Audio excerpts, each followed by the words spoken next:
Good morning, everyone. Welcome to the last session on fully homomorphic encryption. And today we'll have three talks. The first talk will be given by Philippe Chartier on homomorphic sign evaluation with the RNS representation of integers. Philippe? Okay, thank you. Good morning, everyone.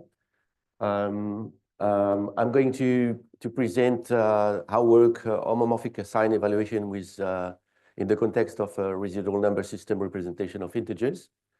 Joining me in this research are my colleagues and co-authors Mohamed Lemou, Florian Méat, and Michel Koskas, all of whom, alongside me, were working at Ravel Technology when this work was done.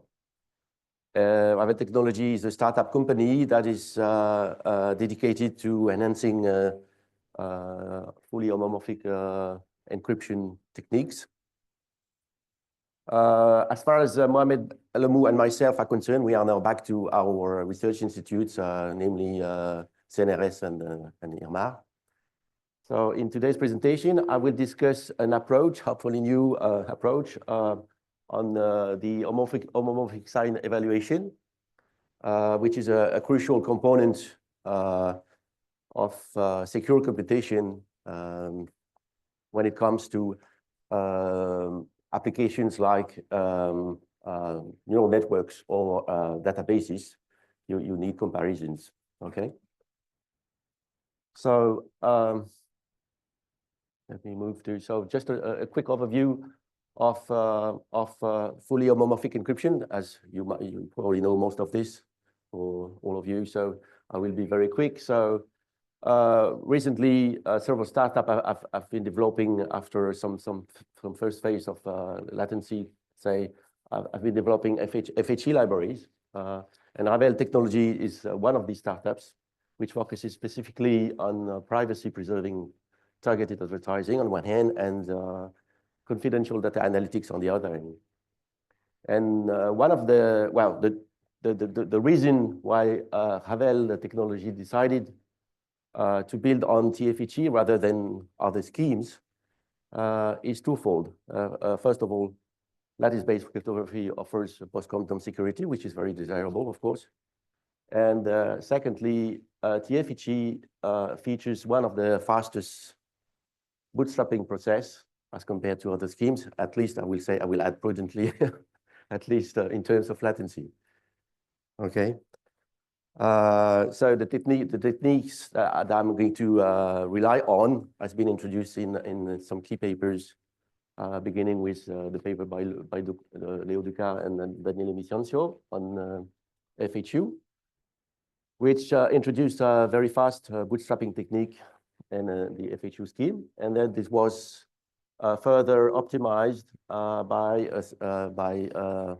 four authors, Chilotti, Gama, Georgieva, and Isabachen, which reduced the computational time of the bootstrapping very significantly. And in a sort of a journal version of this work, the TFHE was established and its performance benefits discussed. In particular, the torus was introduced, presented into some details there. And since I'm going to use that, well, I'll of course refer to that paper. Okay, so well, homomorphic encryption, as everybody knows here, is can be. I see that there is still that mistake. Okay, so it can be resumed to the commutation of that diagram. So the encryption and decryption should commute with a basic line of operation. Here, it is just a A1 plus A1 times A2 less than A2. So that is supposed to be a Boolean at the end of the day. And the corresponding operations, line of operations on ciphertext is at the bottom. So this should be C1 O plus C1 O times C2 less than C2. Otherwise, there's no hope that the two will coincide. Okay, so starting from plain text A1 and A2, you can encrypt them to get C1 and C2. operate the different operators, so addition, multiplication, and comparison, get a cipher output, decrypt, and you would get the same result as the same operations on clear text. Of course, in practical implementation, you would like to get more than that, but at least we would like here, in the context of a residual number system representation of integers, we would like to add this comparison operator, okay?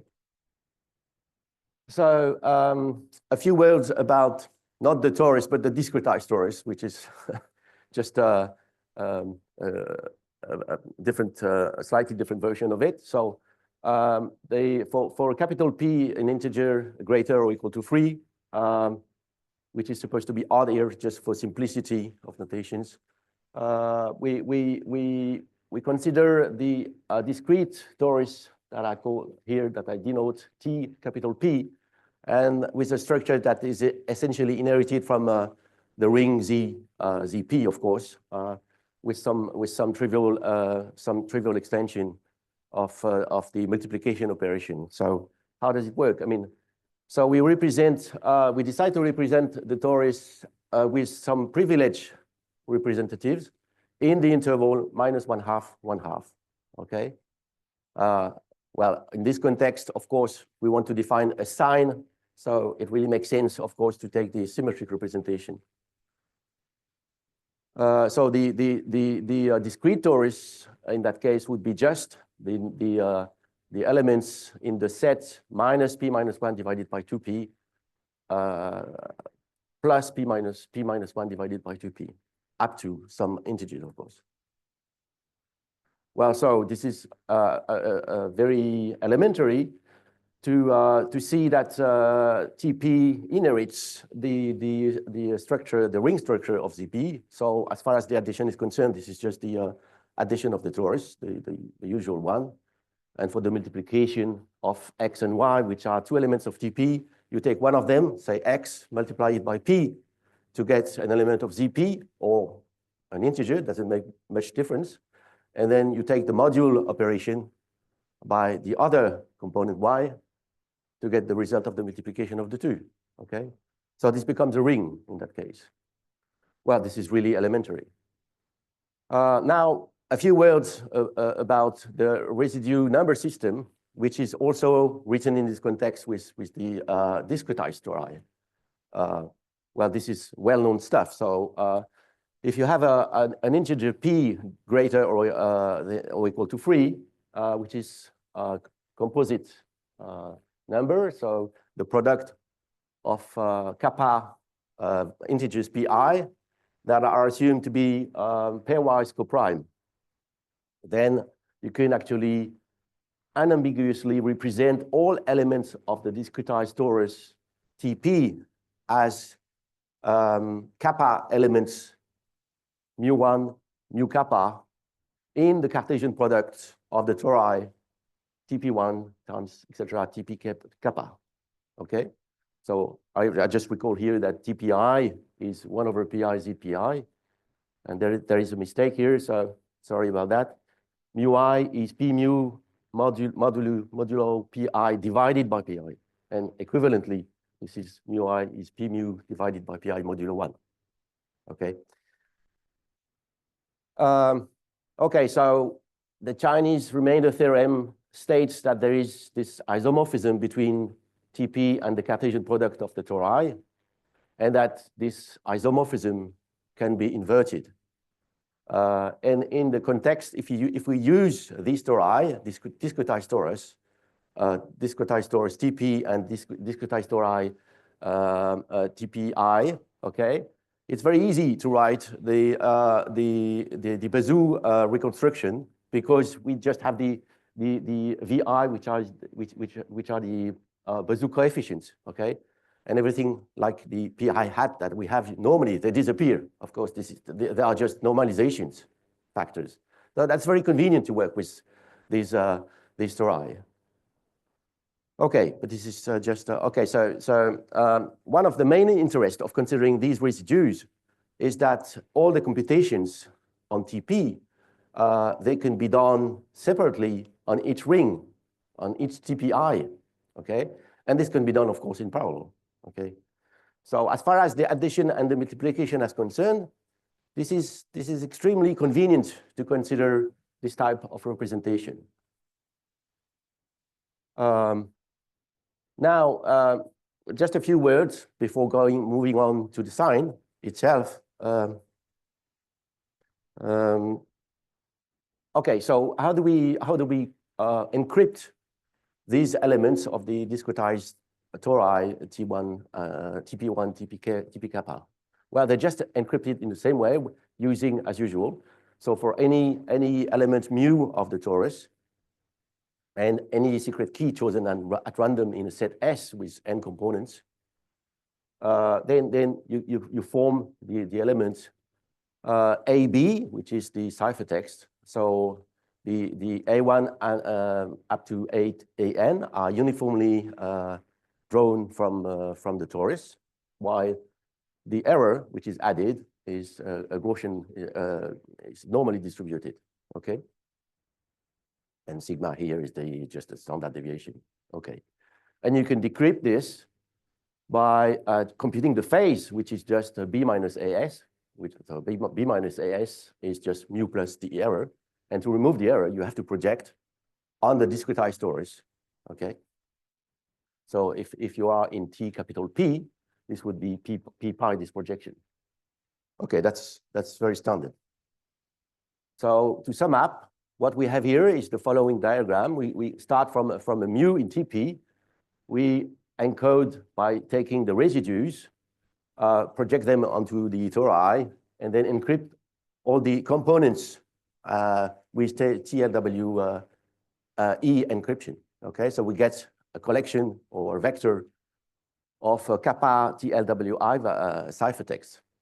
Okay, and the decryption gives you, and decoding with the Bezout coefficients at the end gives you the mu back, of course.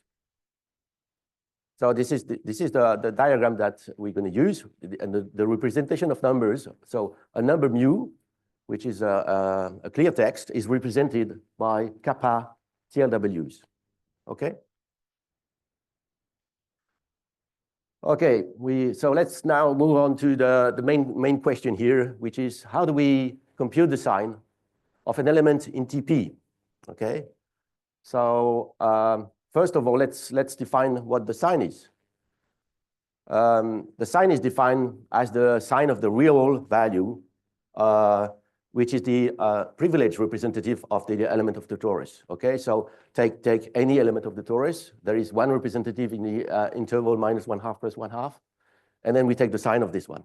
So it's either -1, 0, or 1. This is as you expect. Okay.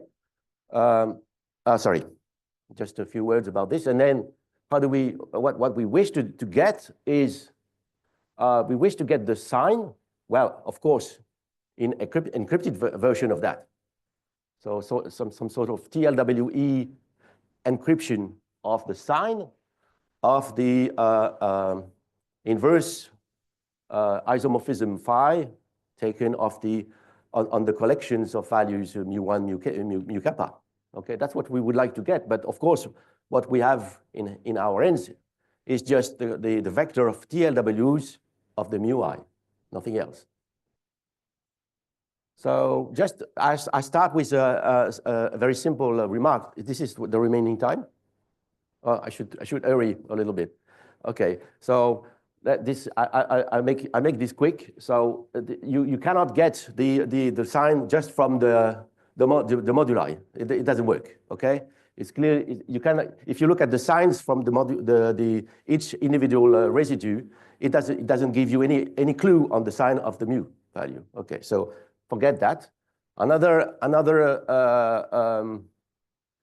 thing that doesn't work is to trying to recompose the mu value. Well, why does it? Well, in essence, it doesn't work. Why? Because you've got too much errors. So by taking the Bezout coefficients, you multiply the errors, and you get an error which is too large. That was to be expected. Otherwise, this P, well, you could have represented mu directly from the beginning. Okay, so that doesn't work either. So what we do is we introduce this approximate sign function. So as you see, it delivers the correct answer on the green intervals, -1 and 1, and it delivers a 0 when it's not clear what the value is. And this is not clear because of errors. So close to the both extremities of the interval, it's not clear because of course, by periodicity, you don't know whether this is a plus or minus sign. And around 0, it's the same problem. Okay? So yeah, this is the approximate sign function. And then, well, forget this first line, which doesn't make any sense. Okay, this is just a residue of a further version. So forget this here and in the sequel, forget this line. Okay, so we consider a p bar, an integer, and we're going to multiply the sort of a recomposed value of mu, okay, by this p bar, and several times. We're going to do that several times. So this says, well, if the error on mu til is not too big, then g epsilon delivers the correct sign. And if it does not say anything about the sign, like if g epsilon of mu til is 0, then both mu and p bar mu have the same sign. And for this is very important that p bar is an odd integer. Okay, so this is the main property of this function g epsilon. So once you know that, well, you can notice that if you take the recomposed value of mu tilde from mu I and multiply by p bar several times, p bar to the 2, etc., you're going to get some value which is an approximation of p bar to the r times mu plus some error, and this error is getting as relatively to the sum smaller and smaller. Okay, and this is the main idea actually. This works because you can take the modulus mod pi of p bar to the r vi directly. So that's why the errors do not grow too much. Okay, once you've noticed that, then you can see that this sequence of values, they have this property. So for all k, if g epsilon is 0 for all the sequence, then the sign is preserved. And if at some point you get a value plus or minus 1, this is the correct value. The first time that you get a plus or minus 1, this value is correct. Okay, so from that, well, I'm going to skip the details, but essentially what happens is that if you are in the interval 0 epsilon, you're going to stay, the scale value is going to stay in the interval 0 minus 1/2 minus epsilon. And if you are in the interval minus 1/2, sorry, 1/2 minus epsilon, 1/2, you're going to, the scale value will be in the green interval plus the red one.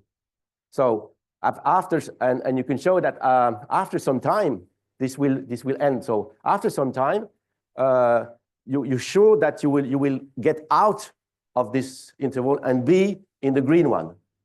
So that you know that at some point the g epsilon function will deliver the correct sign.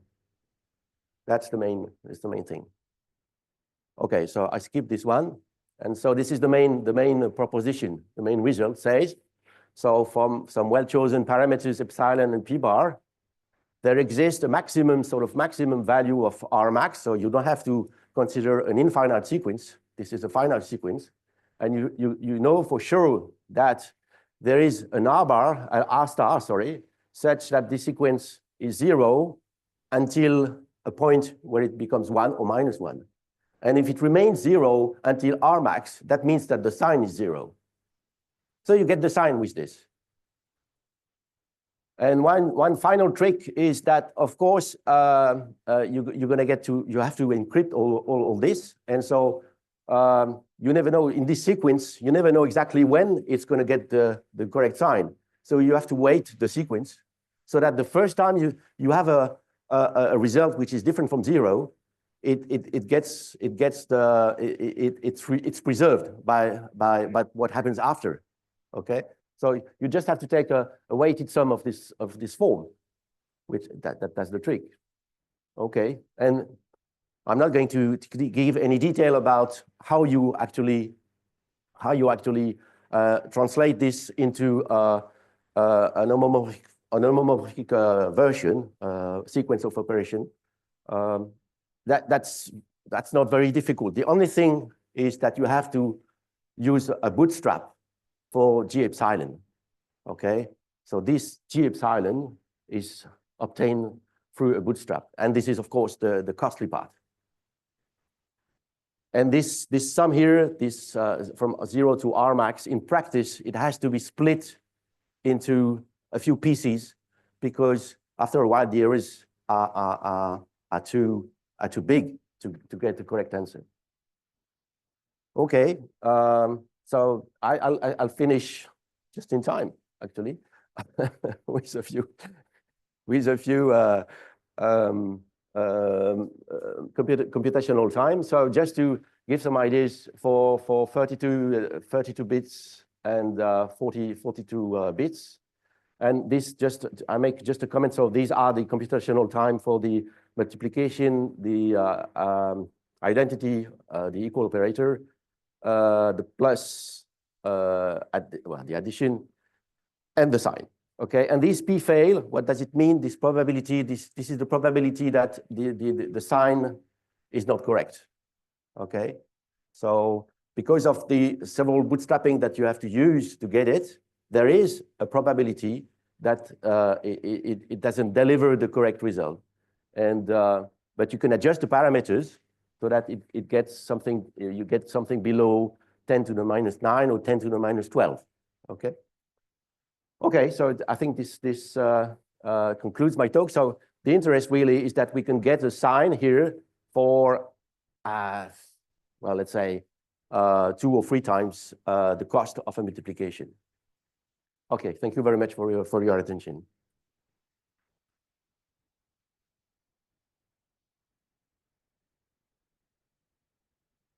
Yeah, so thank you, Philippe. Do you have, is there any question in the public?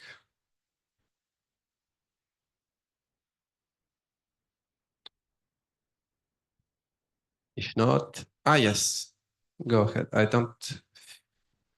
Oh, good. There's a mic. Okay, yeah. Thank you for the talk. Thank you. As I see that now there are n ciphertexts for the same plain text. So it is say n coordinates.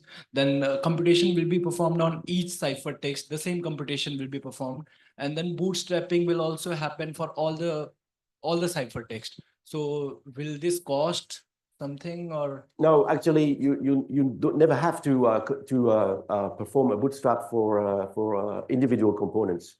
You form a sort of a combination of these components and to get a value in the torus, and you bootstrap this value to get the sign. Okay, well, this value and scaled value of this one. So the bootstrap is not done ring by ring. It's done in the big ring, say GP. Am I answering your question or not at all? I was like the ciphertext was having some components. Yes. Yeah. Right? Each component is ciphertext of the individual that T1, P2, and other. Yes. So are you combining again the ciphertext to make the bootstrapping part, or? Exactly. Okay. Yes. Yeah. We are combining these ciphertext to get a new one, and this is only this new one that is bootstrap. Okay. Thank you. You're welcome. Is there any other question?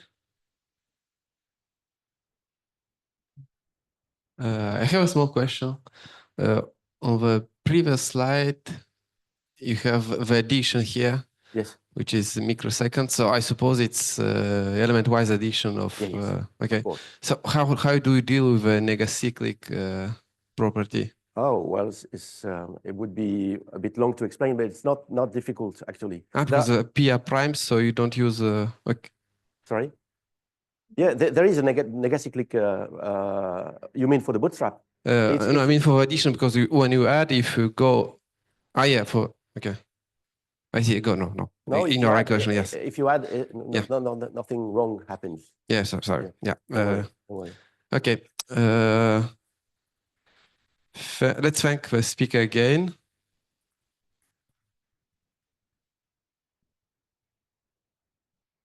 And the next talk will be given by Damian, and it is on law of communication threshold fully homomorphic encryption.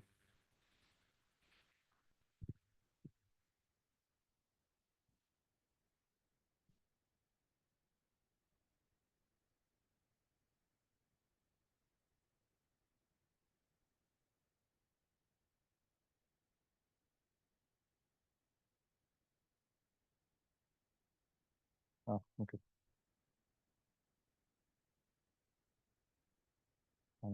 Just a second. Shall I start? Okay. So hi everyone. Yeah. So this is a joint work with Alain Pasleg from Cryptolab on threshold fully homomorphic encryption. So before I explain the details of the papers, let me give the contributions, the main contributions. So first, there was a paper, a result presented last year by Budgust and Scholl at this Asiacrypt, at Asiacrypt last year, for a threshold FHE scheme with moderate decryption modulus. And actually, we break this scheme. So the proof is incorrect. And not only the proof is incorrect, we actually have a cryptanalysis of the scheme. So that's our first contribution. As a result of this, all known general purpose threshold FHE schemes at this stage need exponential decryption modulus. And then we have a second contribution. We build a threshold FHE with tiny decryption modulus. So it seems contradictory with the previous sentence. But this threshold FHE is not general purpose. It's for the specific case where the computing party, the server, is not corrupted. So the server is non-colluding with the decryptors. So during the talk and also in the paper, we only look at the n out of n case. Okay, so FHE. So in FHE, the server delegates, the server computes some function. And then it sends an evaluated ciphertext to the user, and the user decrypts. So in threshold FHE, so we have a server who computes. It performs some computations on some homomorphic computations. It gets a ciphertext, and it sends this ciphertext to a set of users. And the set of users, each user owns a share of the decryption key. And then the set of users, when they receive the ciphertext, they start a decryption protocol, a joint decryption protocol, and then they get a message M. So this joint decryption protocol has two steps. One step is called partial dec. So each user, upon receiving the ciphertext, compute a share, a decryption share, and then there is a final dec which consists in combining the decryption shares of the different users. So it's used. So the secret key is shared between the users. So a main advantage of this is to protect the secret key, for example. It also enables secure multi-party computations. So this is why threshold FHE was introduced in the first place. And as explained in a call by Anshu yesterday, it also allows to thresholdize cryptographic constructions. Using the so-called universal thresholdizer.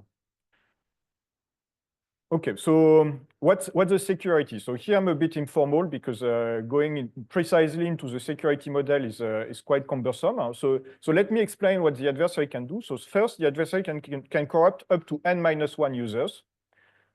It can request encryption of arbitrary plain text. It can request evaluation of generated ciphertexts.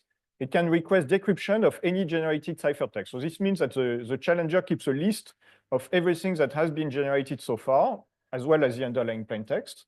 And the adversary can only request for decryptions of ciphertext that were properly generated. So what's the goal of the adversary? So what's the adversary's challenge? So at some stage, the adversary sends the encryptions of two different plain texts, and it has to distinguish the ciphertext. Okay, so as a side note, so this is a situation that we worked on in other papers. For n equal 1, the situation is actually interesting already because this matches the INCPAD security notion from Lee and Michenshaw. Okay, so what's the general design of threshold FHE for LWE-based or ring LWE-based FHE schemes? So we start with an FHE scheme where the ciphertexts are of the following form. So a ciphertext is a pair AB, and such that A times SK plus B is some encoding of M plus some noise. Okay, and here AB can be over ZQ. So in this case, A is a vector over ZQ and B is a scalar. Or they can be over rings, like if we use ring LWE, and E is small.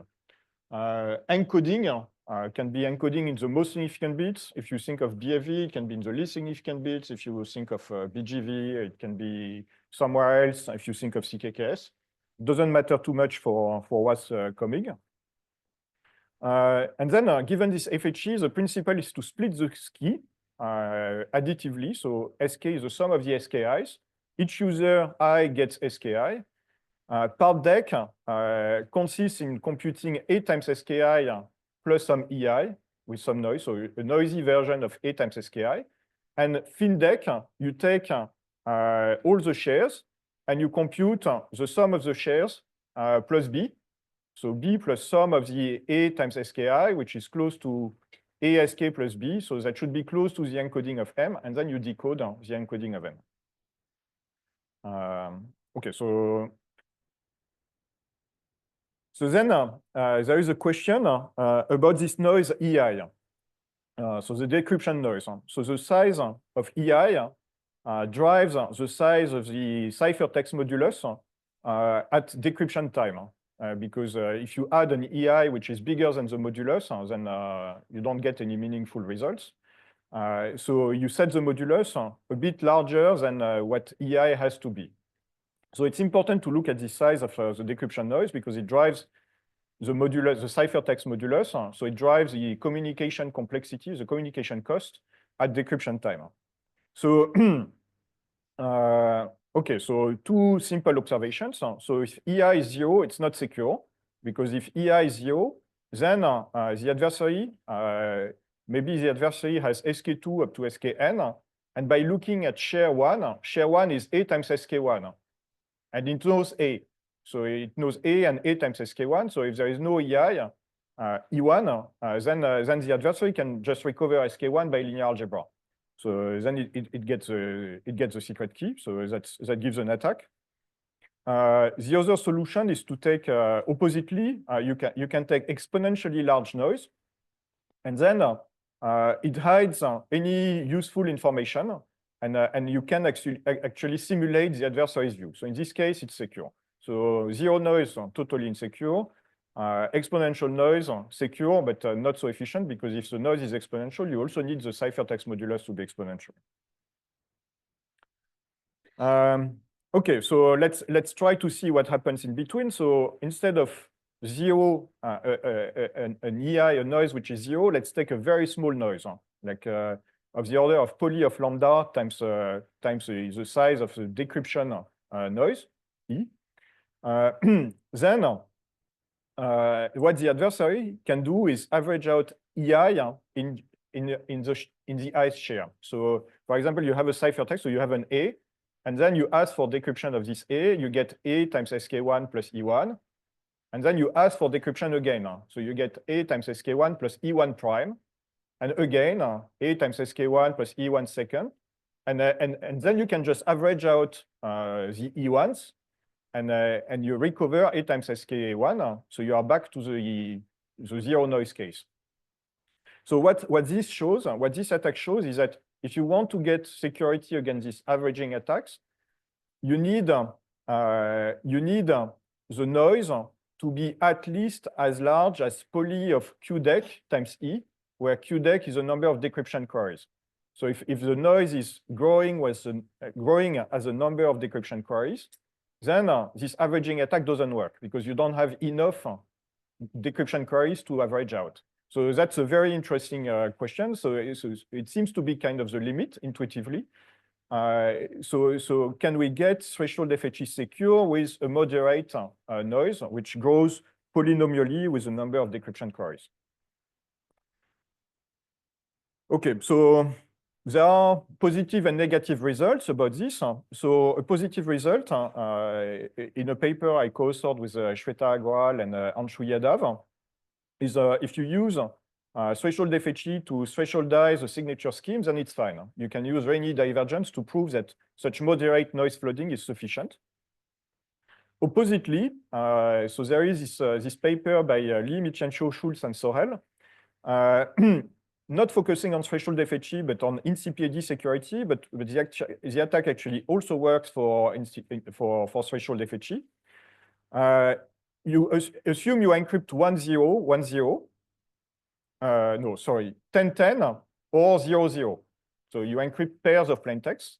And then the computation you want to do is an inner product with a vector 1 and -1. So in both cases, the output of the computation in clear is 0. So you shouldn't be able to distinguish because the output is 0 in both cases. But you get access, when you decrypt, you get access to the decryption noise. And because of the noise properties of FHE schemes, the noise is actually larger when you use bigger plain text. So the noise is larger for 1010 compared to 00. And this you can exploit to get a poly of 1 over QDEC distinguishing advantage. So overall, if you use threshold FHE for a search problem, moderate noise flooding is sufficient. If you use threshold FHE for a distinguishing problem like threshold encryption, then it may not be sufficient. And actually, for threshold FHE itself, there is an attack. Okay, so what's the Booth-Guschol approach? So informally, the problem of this LMSS attack is that the noise carries information about the computation. So the noise keeps track somehow of intermediate values of FHE computations. And when you decrypt, you get information about intermediate values of the FHE computation, which you shouldn't do. So one interesting idea would be to use circuit privacy. So an FHE scheme with circuit privacy is an FHE scheme where the noise, the decryption noise, doesn't carry information on the history of the computation. Okay, so informally, so the statement is actually more complex than this, but I don't need to go into the complexity of the statement for this presentation. Informally, what the result says is that if you have an FHE scheme which is circuit private, you can transform it into a threshold FHE which is secure with moderate noise. Okay, so unfortunately, this result is incorrect. And I can give you a cryptanalysis. So that's the first contribution. So I'm given, so here is the context. I'm given a challenge ciphertext, A star, B star, such that A star times SK plus B star is the encryption of M beta plus some noise. And I want to find out whether beta is 0 or beta is equal to 1. So maybe M0 is 0 and M1 is 1, for example. So I'm using two assumptions on the FHE scheme. So first, the FHE schemes has the rescale operation. So what is rescale? It consists in taking a ciphertext mode Q and decreasing Q. So how do you do this? You just round A downwards, you round B downwards to the target modulus Q prime. And the effect of this is that the new noise after rescale involves the secret key. So the new noise, the main component in the new noise is the rounding noise. So you take A and you round it. So the rounding term, the rounding noise in the rounding of A, this rounding noise times SK is essentially the new noise. So it's not exact, but the main order term is this one. Interestingly, the rounding noise is known because you round A publicly. Okay, so that's the first assumption that I make. I can rescale with my FHE scheme. Second assumption, I have this nice homomorphic property for the noise of homomorphic multiplication. So typically, so you start with two ciphertexts and you homomorphically multiply. So ciphertext 1 has plaintext M1 and noise E1. Ciphertext 2 has plaintext M2 and noise E2. And I'm assuming that the noise of the product, of the homomorphic evaluation of the product of the two plaintexts, I'm assuming that this product noise is made of cross terms, so M1 E2 plus M2 E1. Okay. So I'm making these two assumptions on the underlying FHE schemes. They are not crazy. You can parameterize BFV and CKKS to satisfy these assumptions. Okay, so now I'm starting with these two assumptions, and I can give you the attack. Okay, so I'm starting with an FHE scheme which is circuit private, and I'm going to transform it into another FHE scheme which is also circuit private, but which is insecure for BS23. Okay, so I'm getting an encryption of A at the end of the eval algorithm, and I'm going to post-process the encryption of A. So how do I post-process it? I first generate an encryption of 1. So it's independent of anything else. I generate an encryption of 1 and I rescale it. So what do I get? I get an encryption of 1 whose underlying noise is some known E times SK. Okay, so that's step 1. Then I take my encryption of A and I multiply it with this new encryption of 1.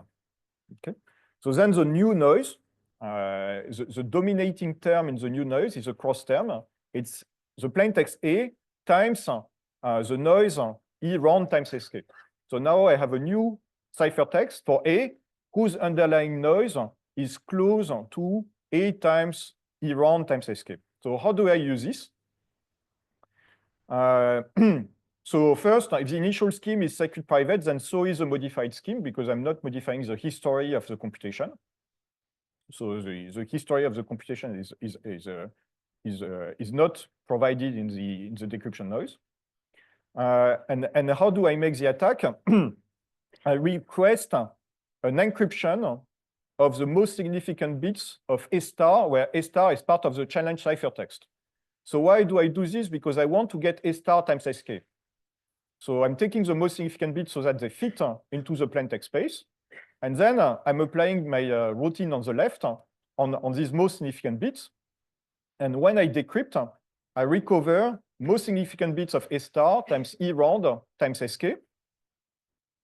And E round, I also know. So then what I can do is multiply this decryption noise that I have, take this decryption noise and add E round times B star.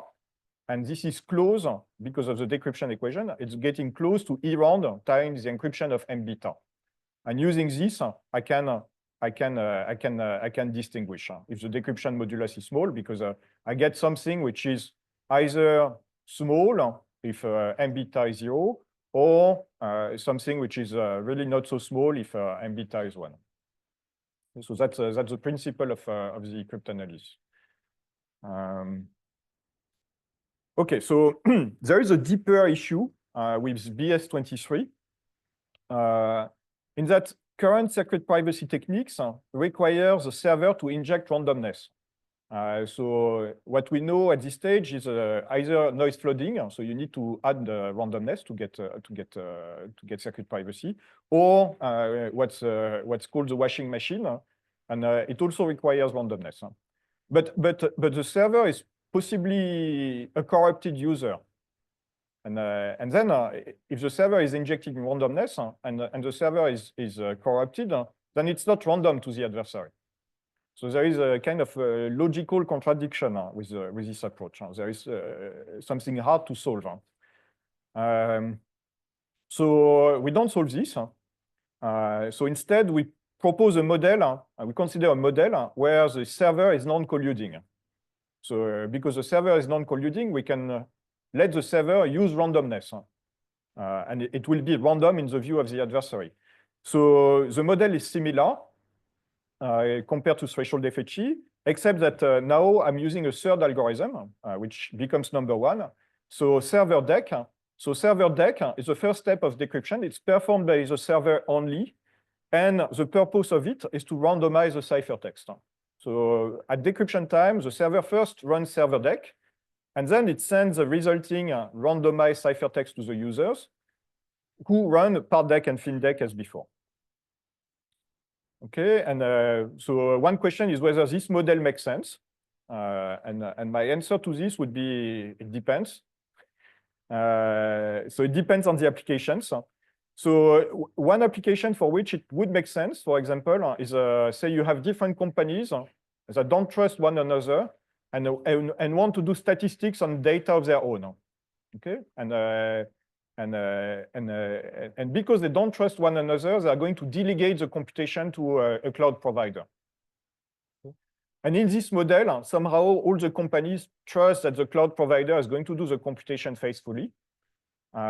So we could assume as well that the cloud provider is non-colluding with the companies in this case. So for this setup, I think this the model could make sense. There are situations where the model doesn't make sense. For example, for the universal thresholdizer, every party is a server. Every party is running evaluation. So the server can be colluding. So there are cases where maybe it makes sense. There are cases where definitely it doesn't make sense. So we provide a solution for this setup, which we call double flood and round. So server deck consists in adding an encryption of 0 to the ciphertext to randomize the A part, add exponential flooding to the B part, and then randomize rescale to a very small modulus. Okay, so you round to a very small modulus, and you round in a randomized way with discrete Gaussians. Then part deck is just the same as before, but you can use a tiny EI, a tiny noise, so poly of lambda, and fin deck is the same as before. So everything, so the important property is that everything that users get and send is with a poly of lambda modulus, because so it can be used, it can be huge on the server side, but the server rounds to a small modulus before sending to the users. It also requires exponential flooding, but it's only internal to the user, to the server, sorry. And I should mention that the proof technique to prove this secure is closely related to a paper by Michencho and Sul, which is available on ePrint. Okay, so let me wrap up. So two contributions. The first one is a cryptanalysis of the Boot-Buchstahl threshold FHE with moderate decryption modulus from Asiacrypt of last year. And the second contribution is a construction of a threshold FHE with tiny decryption modulus if the server is non-colluding. So thank you for your attention. Thank you, Damien. Do you have, is there any question? Yes.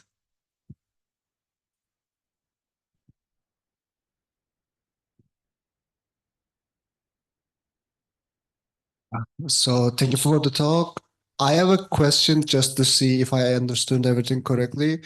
Assuming that you're running a much more restricted notion of FHE, either like a bounded circuit, so that you don't actually have to do rescaling or just linear altogether, can you still get away with like moderate noise using the previous analysis, or does it still apply to that case as well? That's a very good question. So in our attack, we don't need much modulus. We only need a rescale and a multiplication. So I would say it's depth 1.5 in a way. It's more than one multiplication. It's not quite two multiplications. But it could be that you can find, it could be that you can find constructions of restricted FHE which allow for moderate noise. I mean, it's completely possible, but it would have to avoid this kind of attacks. Okay, thank you. Yes.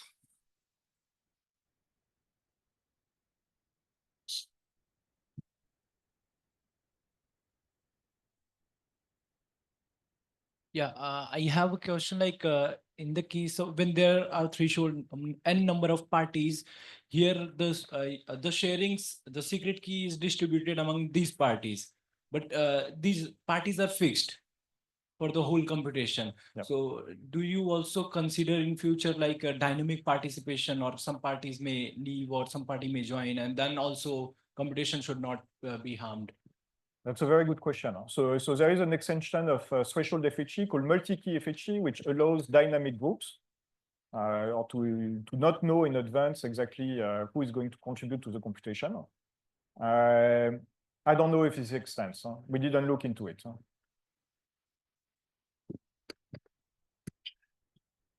So yeah, we have time for more question.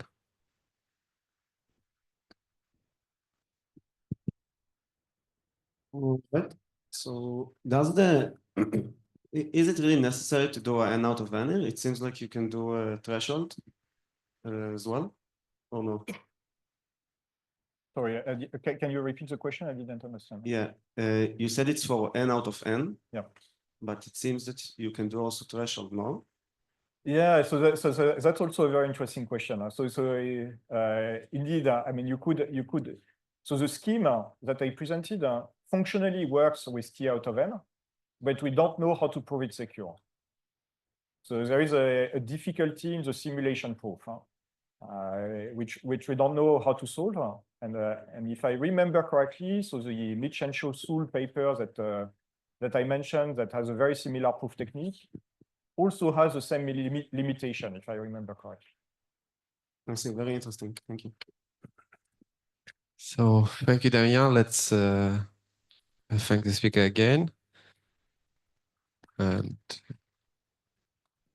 so the next talk will be given by Elias, and it's on bootstrapping small integers with CKKS.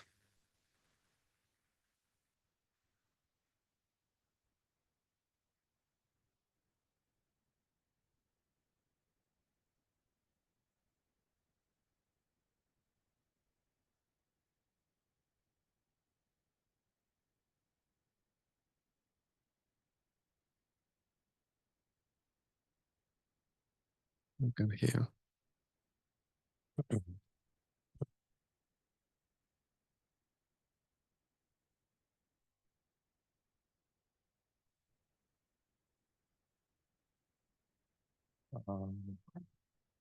I have floor, Elias. Yeah, so hello everyone. I'm happy to be here today. So I'm Elias Subanta. I'm a PhD student from University of Luxembourg, and I'm presenting bootstrapping small integers with CKKS, which is a joint work with Yongjing Bei, Jaehyung Kim, Damien Stille. So I think we had many talks about BFV, BGV, or TFHE during this conference, and I think it's quite interesting to see how CKKS can be used to bootstrap small integers, because CKKS is mostly known for doing homomorphic computations over approximate number and vectors of complex numbers. So let's let me first spoil you with the main results of the paper. So we have two constructions. Our first construction is the first CKKS functional bootstrapping algorithms for ciphertext encoding small integers, which we called abbreviate like SIBTS. And the second contribution is the batch bits bootstrapping BBBTS algorithm, which has a much higher throughput than a previous work presented at Asiacrypt 24, which was called bootstrapping bits with CKKS. And so here are the performances on a single CPU thread with 128 bits of security. So in amortized time, so in terms of throughput, for evaluating an 8-bit integer lookup table, it takes 3.8 milliseconds. And in amortized for doing homomorphic Boolean gates with CKKS, we achieved 7.4 microseconds. So, yeah, so in this talk, I hope you will understand how we build this functional bootstrapping for integers with CKKS, and how you can also build batch bits bootstrapping.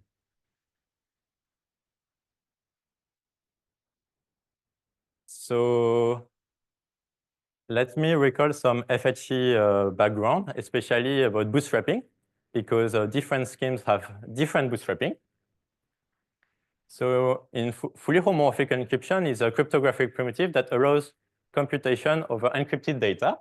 So for example, if you have an encryption of X, some data X, and you have a function F, you can apply it homomorphically on the ciphertext X to get a ciphertext containing F of X. But doing so since all the known fully homomorphic encryption schemes are based on learning with errors or ring learning with errors, there is some notion of noise and modulus. And when we do homomorphic computations over ciphertext, there is some computation budget that decreases. And so if you apply another function J, you get an orange ciphertext. And maybe you cannot do more computations, except if you do a bootstrapping procedure. So the bootstrapping procedure is like a homomorphic identity functions, but which allows to restore the computation budget. So for different HE schemes, we have different native data types.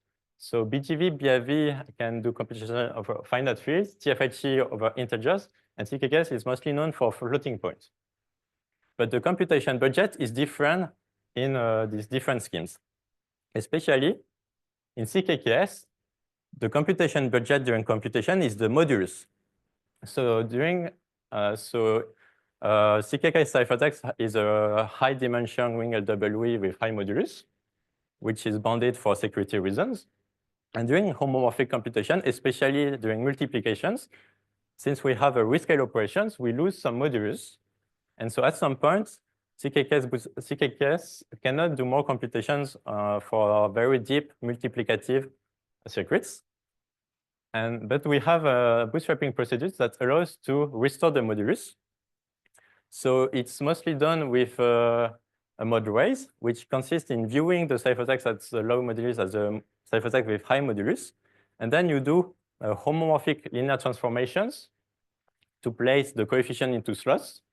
Then, because we do computations over slots of ciphertext, and then we do a homomorphic evaluation of the modulus function to remove the I that appears due to the mod raise. So the bootstrapping task is different in TFHE and CKKS. In TFHE DMCGEI, which works on small integers, it consists in decreasing the LWE error, but it has a functional bootstrapping, and the strength is low latency. But for CKKS, the bootstrapping task is mainly to increase the modulus, and there is no functional bootstrapping on functional on floating point numbers.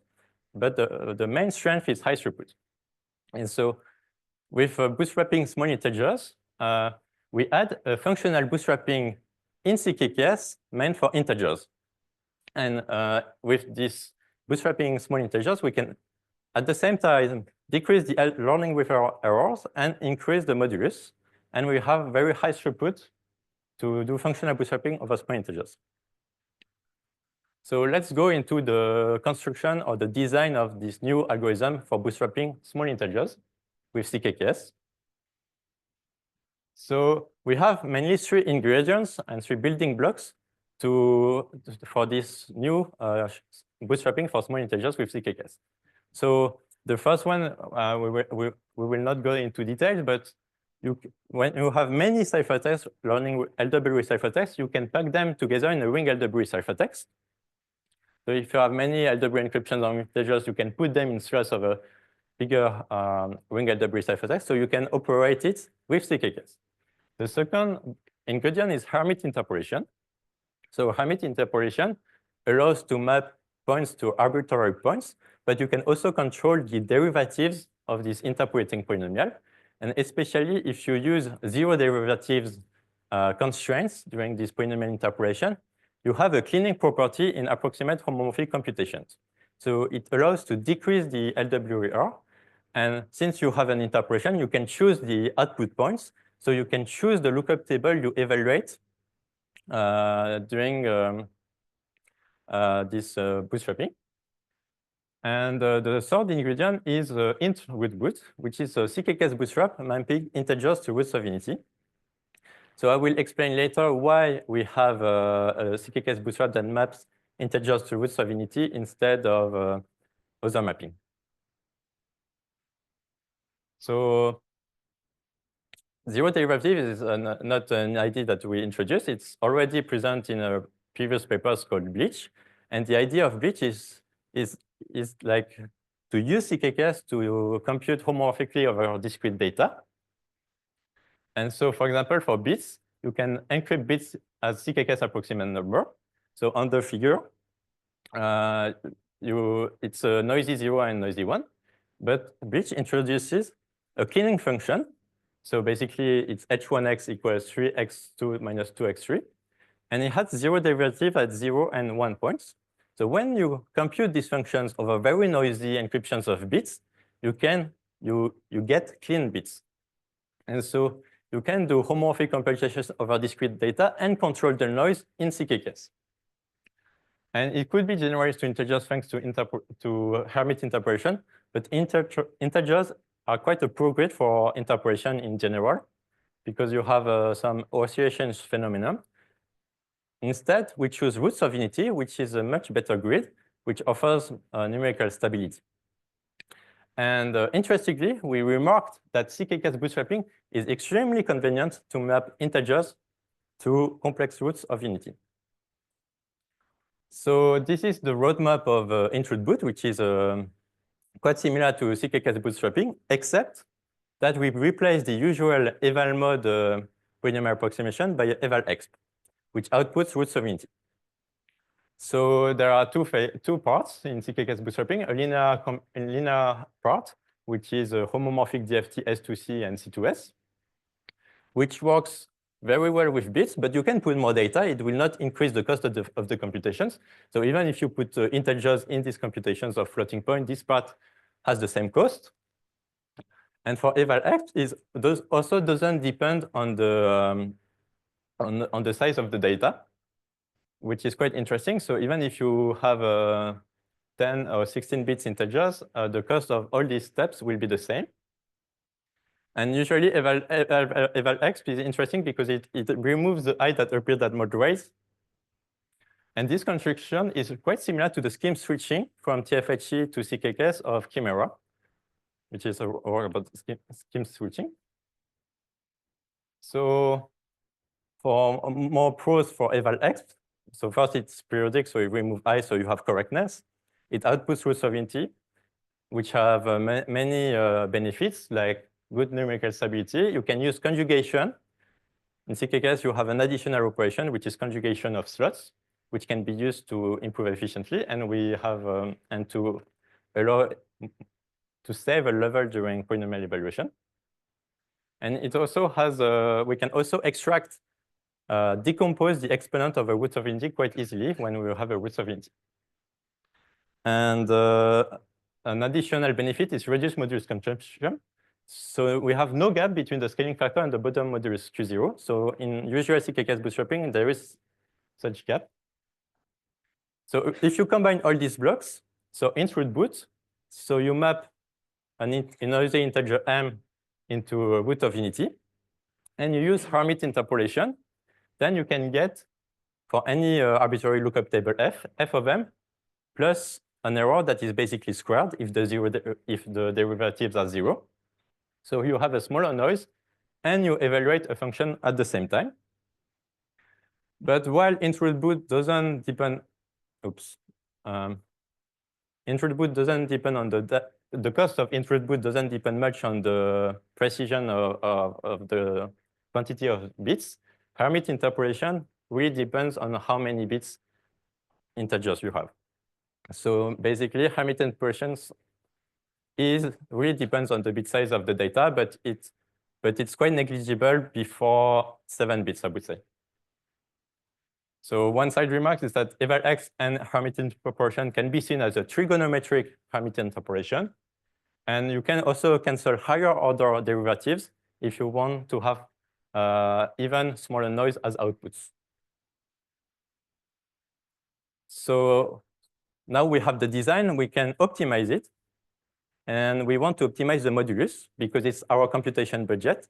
More modulus means more computation for us. So so usually one optimization is removing the modulus cap.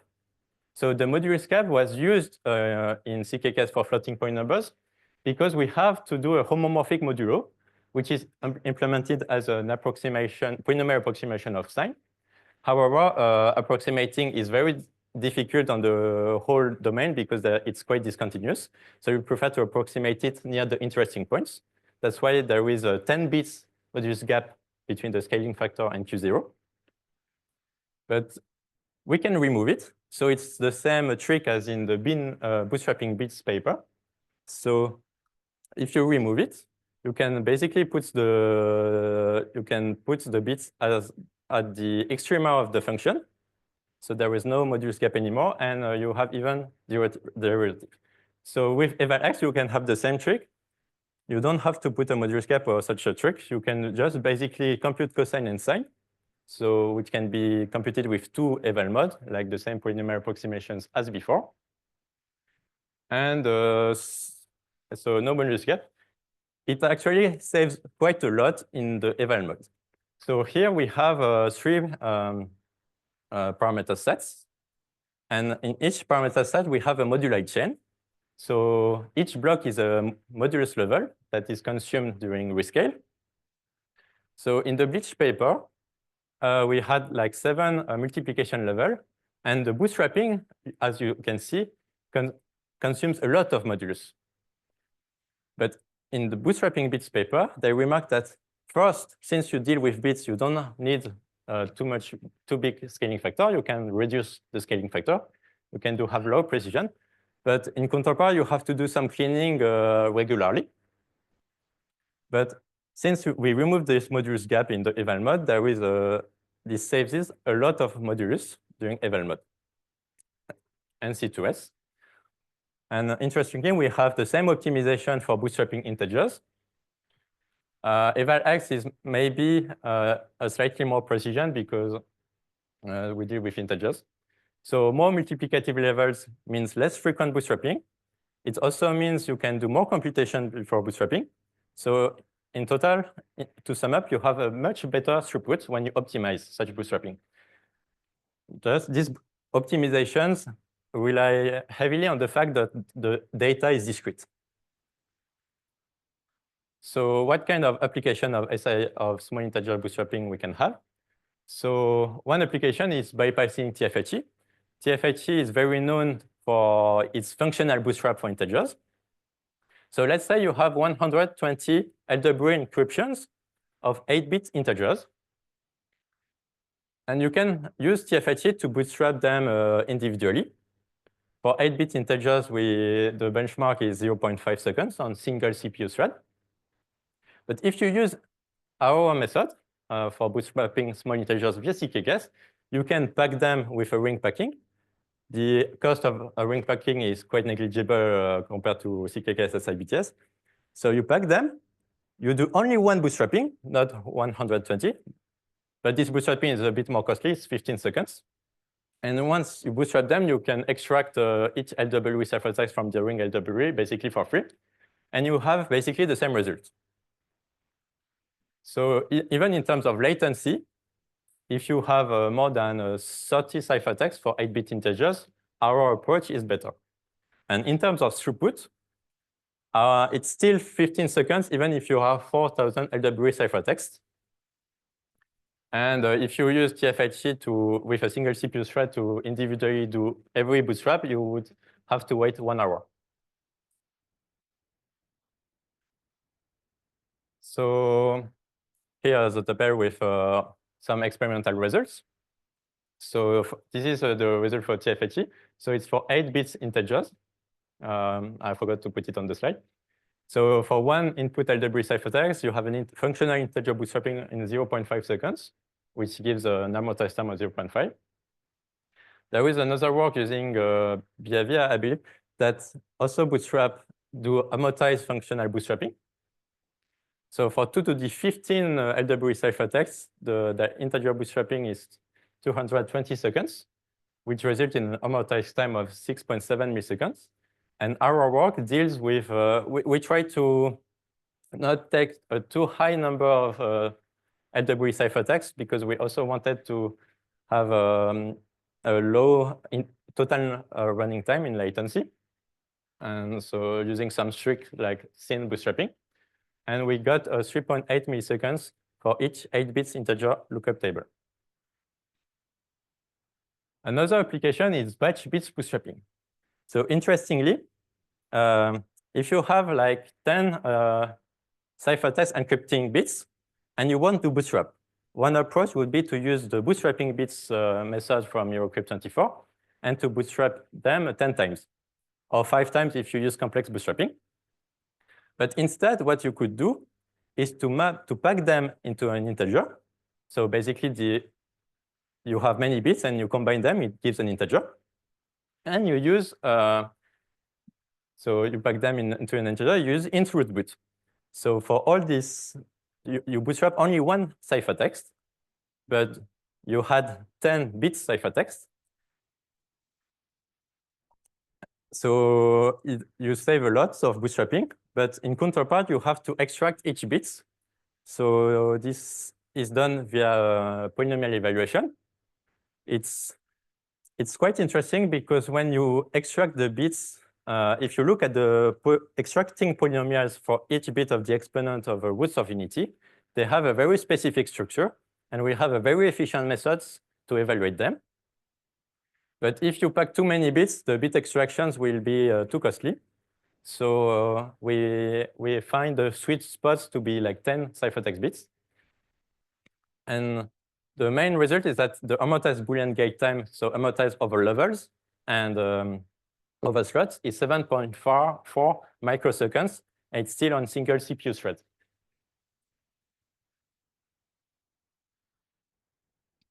And you can also clean, so it's not there, but you can also clean parallelly, in parallel, each bits.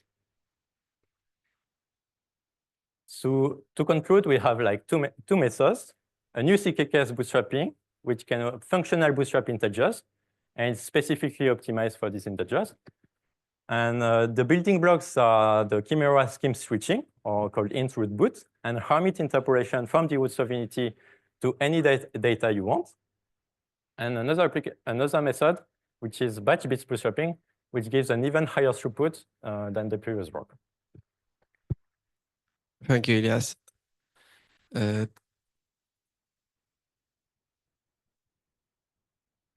Is there any question?